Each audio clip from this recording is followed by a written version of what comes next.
What's up guys, Sean here. In this video, I'm going to be giving my first impressions on this beautiful Microtech Combat Troodon, courtesy of my buddy Reggie. He is one of my barbershop clients, and I've sharpened a one knife for him so far. Today he came in for a haircut, gave me one of his Shamans to sharpen, and he let me hold on to this fella right here to do some videos on. And this is a knife that I've always been interested in, or at least for a long time now, but you know, a little bit out of my everyday price range, and one that I just, you know, never pulled the trigger on, no pun intended. But yeah, we're gonna take a quick little look at this thing, and then I have some updates for you on the 15V Spyderco Manix 2. And we are going to put in this aluminum titanium ball cage. It's been a little while since I put one of these in, but I'm pretty sure I can do it on camera without looking retarded. So anyways, my initial impressions of this are, it's absolutely gorgeous. I love this anodized green color. Looks really, really good. This one has Microtech's apocalyptic finish blade, and it's just like a really heavy stone wash, and it's absolutely beautiful. Excellent choice for hiding you know, wear from everyday use. If you get a deep scratch in there, you'll obviously be able to see it, but you know, really fine little scratches and stuff, it does a pretty good job concealing, and it looks good. Really, really beautiful. Let's feel this edge.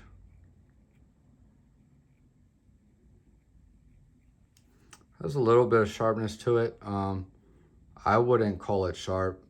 If this was my personal knife, it would be going straight onto the sharpener, but it's not, and this one's not going to be getting an edge. I'm probably not going to really be able to do a full review on it, because this isn't one that he really uses like that. So you know, I don't want to use it more than he would. But all right, so my first impressions, we'll start off with the ergos on this, and it feels really good in hand.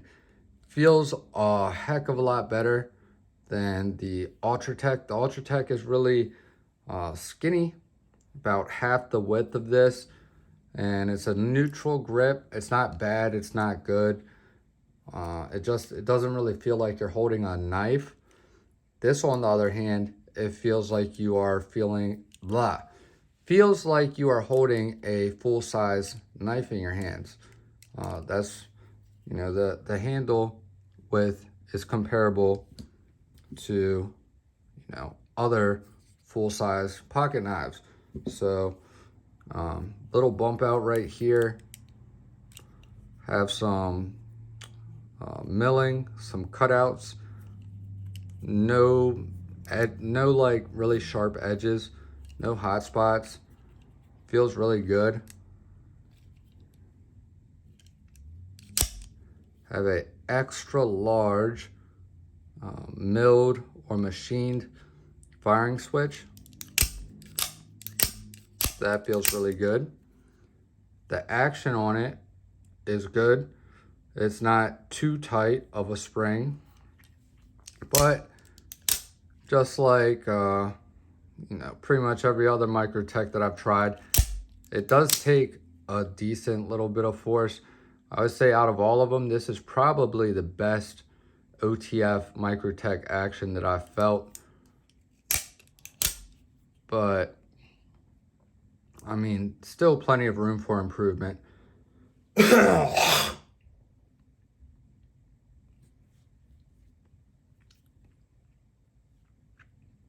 Can't really speak on how it cuts because I have not cut with it. I did carry this for the second half of the day in my left front pocket all by itself, and it felt perfectly fine. Didn't feel any different than if any other knife was in my pocket, so no issues with that. Clip works good, good retention. You can get it in and out of pocket without any issue. So all positives for the first impressions. I do like this a lot. Not sure if this is going to push me any more towards buying one of my own, but you know, if it's something that you've really been wanting, I'd say it's definitely worth checking out. Maybe shop around the Spyderco Millie Club, see if you can find a deal on one secondhand, like new in box. I wouldn't want to pay retail $500 or $550 for it, but yeah, I mean, it is nice. Aside from typical rattling that you get with other Microtech OTFs, which I'm not a big fan of. I mean, all OTFs are going to have some blade play other than a HOGUE deadlock, which I haven't even experienced or handled. So, I mean, that could even have a slight amount of play. I don't know. I've heard that they don't have any. And then I'm pretty sure I've also heard that there's a slight amount. So, I don't know. But regardless, Microtech does make good stuff. These are built tough, built to last, reliable, and it's quality, you know, USA made. So cool stuff there. I'm loving the lighting right now because I'm able to record this while there's still daylight, and yeah, everything just looks amazing. Here's my K390 Endura. I know I've already shown this, but might as well take a quick little look while the lighting is optimal. K390 ENDELA that I just finished up sharpening for a customer. Also 15 degrees per side, semi-polished. I best tested this last night, came in at 39 grams, and this knife came in at between 160 and 186, depending on what part of the blade you tested it at when it came in. And yeah, so huge improvement, right where I expected it to be. It's going to be some great performing, very slicey K390 right here.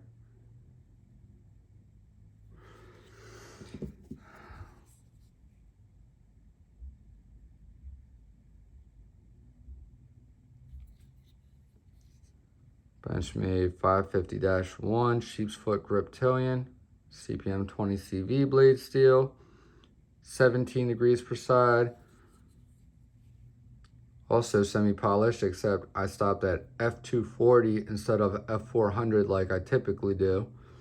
This one came in at 52 grams on the best tester after testing it, or after sharpening it. This one came in at 151 grams when I first got it. So another big improvement. Speaking of big improvements, my 15V Spyderco Manix 2, I've now been carrying this pretty much every day for a week. I've cut up quite a bit of cardboard with it. Somebody asked me the other day how it was holding up, what my thoughts were on it so far, and I told them that I wasn't really blown away. That was holding up excellent, you know, about the same as I've experienced with a factory K390 edge. But this knife turned out to actually stand apart in more ways than one. The first thing that stood apart was when it first arrived, I best tested it, and it came in at like 50 something grams on the best tester, like 55, 56, 58, I don't know, something like that. But it was in the 50s, which is unheard of for a factory edge. Well, I used it for a week, cut a bunch of cardboard and stuff, abrasive stuff. Haven't been taking it easy on this by any means. And, you know, I could tell it was losing some of that, you know, bite and super fine sharpness, but it was still plenty sharp, plenty of use left on it. Well, last night I made a couple passes on my, what is it? Kangaroo leather with 6 micron gunny juice, and then kangaroo leather with 3 micron gunny juice. Just a couple passes per side. Went ahead and best tested it for shits and giggles, and it actually was sharper than when it first came here. So last night it tested 50 grams. The first test was 54, I believe, or 52, 54.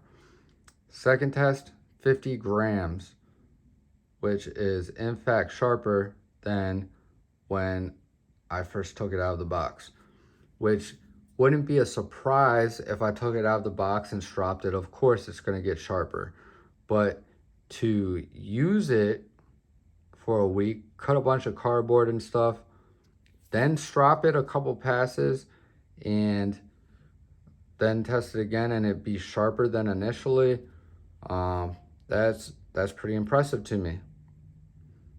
That's something that I haven't seen very often. So I mean, just one more area that this knife is standing out. Other thing I noticed is the amount of bite that this edge has maintained is just you know, really optimal. Feels really good, satisfying. When you go to initiate a cut, it goes right into whatever you're cutting, no issues, no hesitation. So I mean, that's a testament to the blade steel.